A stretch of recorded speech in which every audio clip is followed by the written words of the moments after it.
কৌশল, কমন একটা ছেঁচড়ামো আসলে এটা।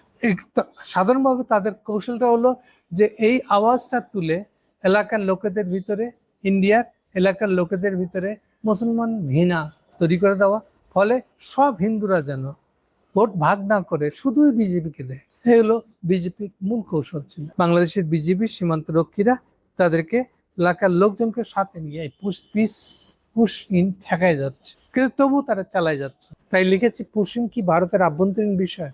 বিষয়টা বাংলাদেশকে চাপে রাখতে ইন্ডিয়ানরা করছে। মানে ইন্ডিয়ানদের কেউই এই এই এই এই সাফাই দিয়ে আগায় আসে নাই কেউ, কিন্তু সাফাই দিচ্ছে কে?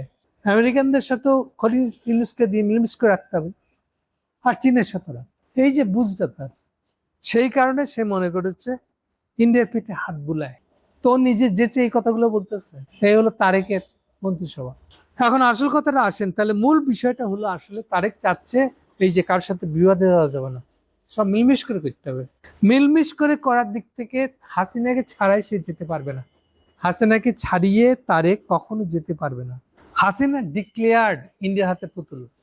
রোজার ঈদের ছুটিতে এসে গেছিল China. That is the first visit of Hasina government 2009। ফলে 9 যেমন এটা 1/11 ফসল হিসেবে হাসিনাকে ক্ষমতায় বসে দেওয়া ইন্ডিয়ান দালাল হিসেবে। একই সাথে দেখেন, সে বুদ্ধিমান, কিন্তু কন্টিনিউয়াসলি চাইনিজদের অনুরোধটা সে ফেলতে চায়নি। সে এই জন্য সম্পর্কটা রাখছে সৈয়দ আশরাফের সাথে। অনেকে সৈয়দ আশরাফকে চিনে না,